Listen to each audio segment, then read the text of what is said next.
Words mean things. Choosing words that don't represent reality can perpetuate flawed thinking, which can result in practices and policies that negatively impact people. Using the right words isn't about being politically correct, it's about being literally correct. Considering word choice through the lens of accuracy is how we can appeal to people who say that language recommendations are all about political correctness. If someone in your life says, "Oh, we can't say anything anymore," just let them know that this isn't about politics. You just want them to use words that are representing reality. For this reason, I'm diving into accuracy first because I'm a stickler for effectively communicating what we mean to say. The words we use to communicate tell people how seriously they should take us. If we use the word literally when we actually mean figuratively, then the only thing we are effectively communicating is that we aren't to be understood literally. And of course, there are plenty of times when we don't want to be taken seriously, like when we're telling a joke or using sarcasm to demonstrate a point. But for the rest of the time, when we're communicating with the goal of effectively passing along a message, having that message be understood and the recipient taking the correct action as a result of the message, the goal is to communicate accurately. If there is a wet floor sign placed out, even when the floor is dry, we'll learn over time to ignore the warning sign. At some point, if the floor is actually wet, we might end up slipping because our messenger hadn't historically communicated with integrity.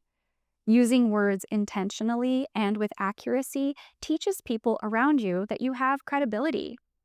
I'm going to share how a number of words aren't representative of reality through the lens of accuracy. Let's take a one-word label for someone. One-word labels for people are rarely good, and a consistent thing you'll hear in this course is that we often need to use more words to get specific on what we're talking about. Your first reaction if you hear someone called a cripple or an addict is likely that those terms are demeaning and stigmatizing, but they often are not even accurate. And if we're talking about conveying accurate information, like reading the news or making choices which impact policies, we need to make sure that our words mean what we are intending. Let's consider the one-word label criminal or felon to speak of any person who has interacted with the carceral system. Put aside that these terms are likely not how someone would refer to themselves.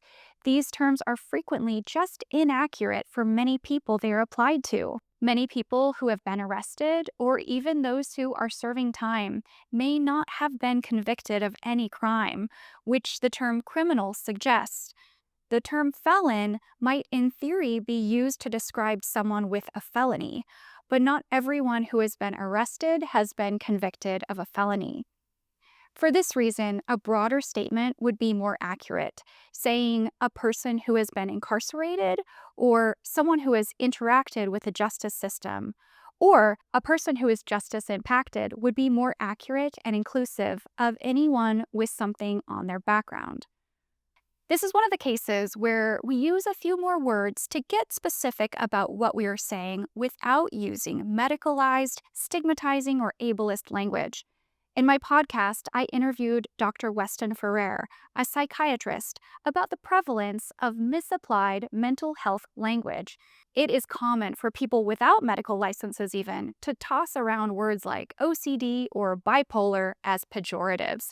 He recommends avoiding using a term to describe someone that you wouldn't say to their face. One way I often see biased language adding unnecessary and frequently inaccurate details is when people are referring to a person's physical condition. For example, saying a person suffers from cancer or is wheelchair bound may not be accurate. A person may have cancer, but unless they have stated it as such, you don't know that they are in a constant state of suffering. A person may use a wheelchair, but they may also use other mobility devices, and being bound to a wheelchair would not only be dramatic, but not accurate. Using the term Americans when you mean to refer to anyone living in the US would be inaccurate, as it wouldn't include people with different citizenship or immigration status. It also wouldn't be inclusive of other countries in the American continent. So we need to use more words in this case, such as people living in the US. Let's talk about names and pronouns.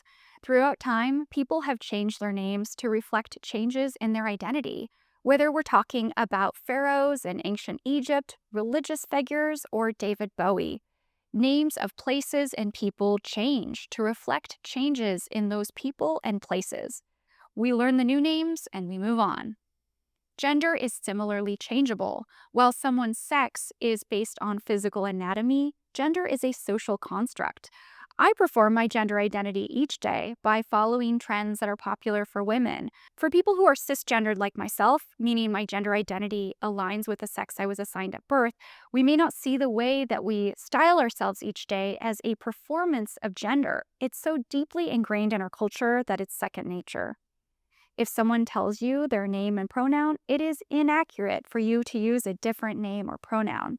To recap, there are signs that a word is going to be an inaccurate descriptor.